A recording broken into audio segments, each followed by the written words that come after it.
Olá, seja bem-vindo, bem-vinda ao canal.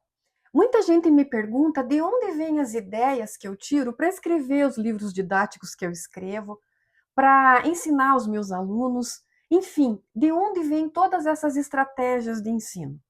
E eu posso garantir para vocês que elas vêm de muito estudo. E hoje eu vou mostrar 4 livros que todo professor de matemática precisa ler. Quando eu comecei a minha carreira de professora, eu ensinava usando as mesmas estratégias que os meus professores ensinaram. Aí eu virei autora de livros didáticos. E nesse momento eu percebi que eu precisava ler, estudar muito e aprimorar todas essas estratégias e todas essas técnicas para garantir, de fato, no livro didático, a compreensão do aluno. E são alguns desses livros que eu vou trazer agora para vocês. Eu quero começar apresentando para vocês o livro da Marília e do Mauro Toledo. Esse livro não apresenta só cálculos e contas, mas ele se preocupa muito com a compreensão do aluno, em dar uma base mesmo para esse aluno. Ele traz atividades interessantes e ele passa por todos os eixos da matemática, desde números e operações até geometria, medidas, álgebra. É um livro fundamental para todo professor dos anos iniciais. Esse livro vai ajudar muito na sua prática do dia a dia, no seu dia a dia em sala de aula. É um livro que realmente todo professor deveria ter e ler. A Marília e o Mauro Toledo, nesse livro, mostram o processo americano para resolver uma divisão. Observe que eles dividem 19 por 3 e eles vão colocando no quociente o número 1. E eles dizem que a criança pode começar fazendo a divisão dessa forma. Não interessa se essa divisão vai ficar longa, vai ficar com muitas subtrações, isso não interessa. O que interessa é a compreensão do aluno. E, curiosamente, essa divisão tem resto 1, mostrando que esse processo serve para divisões exatas e não exatas. Eles também mostram nesse livro a divisão de um número por 2 algarismos. Veja o exemplo aí, 884 dividido por 24. Aqui eles vão dividindo por 10, 10, 10, 5, 1, até obter o resultado 36 e o resto 20. É muito interessante porque nesse livro eles dizem que por meio dessa estratégia de cálculo, desse processo americano, o aluno consegue chegar no processo euclidiano da divisão. Durante muito tempo a matemática foi ensinada assim. O professor explica, passa alguns exemplos, propõe problemas, o aluno reproduz aquela estratégia mostrada pelo professor e o professor verifica se o aluno entendeu.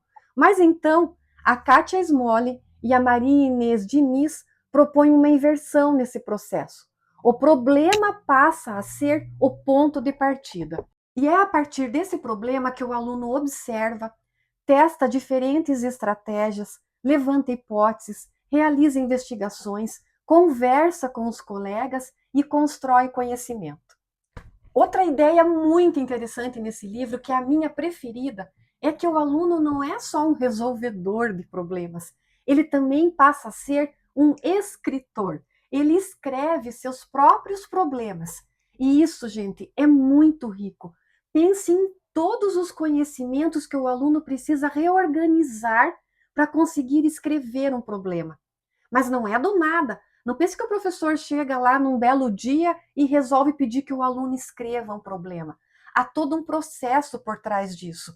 O aluno precisa primeiro entender o que é o enunciado do problema, entender que o enunciado do problema precisa ter dados numéricos, precisa ter uma pergunta, enfim, é toda uma estratégia voltada para transformar o aluno mesmo num escritor de problemas. É muito, muito interessante. É um livro que realmente vale muito a pena ter e ler.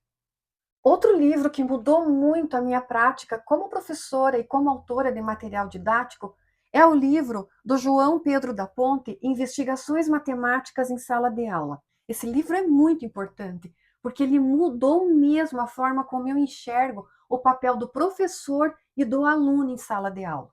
Numa aula investigativa, o aluno deixa de ser um mero espectador, ele passa a ser o protagonista. Através da sua ação como investigador, ele começa a testar hipóteses, compara soluções, argumenta, tira conclusões, ou seja, ele passa a ser um protagonista de todo esse processo de ensino-aprendizagem. Mas não é só o papel do aluno que muda, o papel do professor também muda. O professor agora não dá mais respostas prontas, ele passa a instigar o aluno a criar, por meio do seu comportamento, da sua ação, a criar curiosidade no aluno, transformar o aluno no protagonista. Então, nesse tipo de aula, numa aula investigativa, o professor não dá mais nenhuma resposta pronta. Através de perguntas, de um comportamento mesmo mais instigante, ele começa a tirar do aluno as respostas. E isso leva o aluno a construir o seu próprio conhecimento. Então, é um livro que também é fundamental ter e ler. Numa aula de investigação, o professor continua sendo fundamental. Ele não perde o seu papel em sala de aula, mas o que ele faz é construir atividades e mudar o encaminhamento da aula para que o aluno faça descobertas, para que o aluno investigue realmente. Não é que o aluno vai aprender sozinho, de maneira nenhuma. O professor encaminha a aula de forma que o aluno seja conduzido a construir seu próprio conhecimento. Agora, se você falasse assim para mim, Fê, eu só posso ter um livro, qual livro você indicaria? Olha, eu indicaria sem dúvida nenhuma o livro Matemática no Ensino Fundamental, do John Van de Walle. Esse livro acompanha o professor em toda a educação básica, desde os anos iniciais até os anos finais. E ele traz não só a base para todo o conteúdo matemático trabalhado com os alunos, mas ele traz também, principalmente, situações que ajudam a trabalhar a compreensão real do aluno. É um livro que realmente você precisa ter e ler. Esses livros não trouxeram receitas prontas, mas eles mudaram a minha forma de pensar o ensino da matemática.